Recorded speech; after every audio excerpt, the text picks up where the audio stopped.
When we say Shiva, generally he is always referred to as Swayambhu because there is no particular moment of creation, there is no particular source of creation. He is by himself. That's why the word Shiva means that which is not. That which is not does not happen at a particular time, does not happen through something, it is there. So Shiva was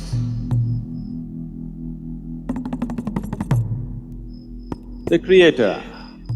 Brahma came and started creating. So various galaxies, the planets, the life forms, the humans, everything came forth out of him.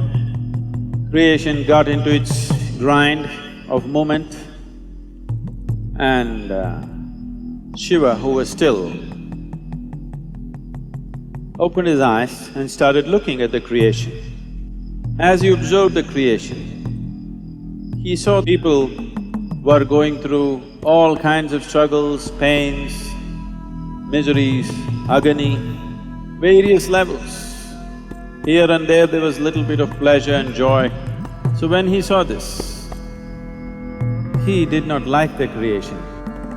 He looked around, then he saw Brahma was so absolutely proud of his creation, he was looking at his creation with great pride and joy.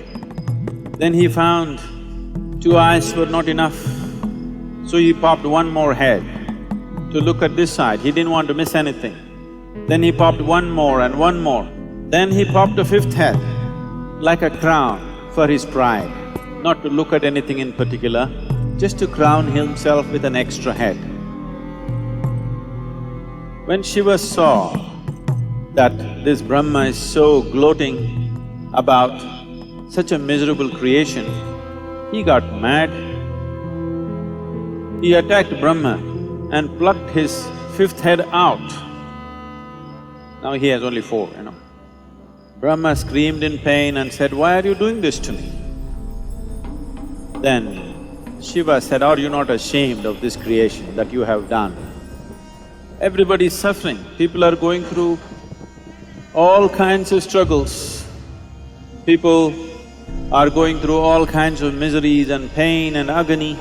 Brahma said, "I have not created pain, nor have I created joy. I have just made it.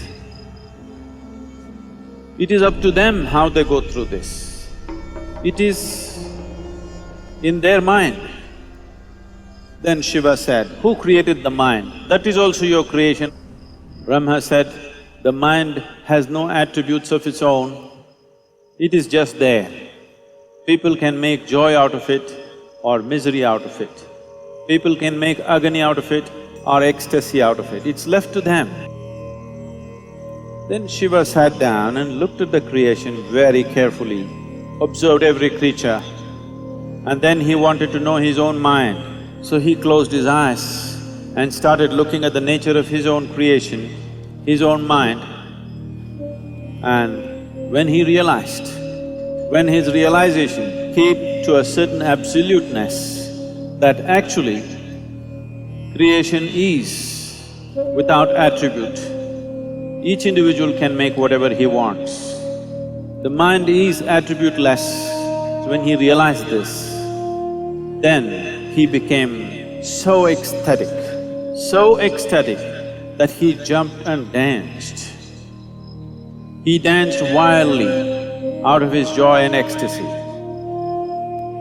As he danced intensely, with absolute involvement, when every cell in his body was a dance by itself, suddenly he realized that this dance is not necessary either. And he noticed, at the peak of his dance, there was absolute stillness. So he sat down as an ascetic, unmoving, utterly still.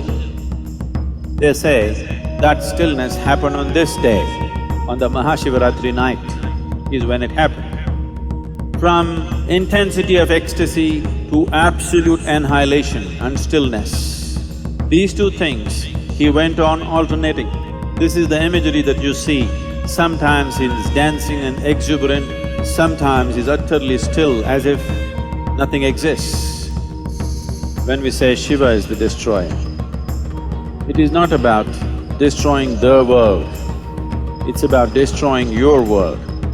Your world is essentially an accumulation of past experiences and impressions. Past is seeping into the present only through your thought process. And it is projecting itself into the future through your desiring process. What you know as your desire is essentially an exaggerated version of the past. So the destruction of the past is the essential nature, because if you want to know the grandeur of the creation, that is possible only through the presently existing moment that is here right now. This is the only doorway. In utter stillness, there is no past. In absolute movement, there is no past. These are the two fundamental passages that Shiva found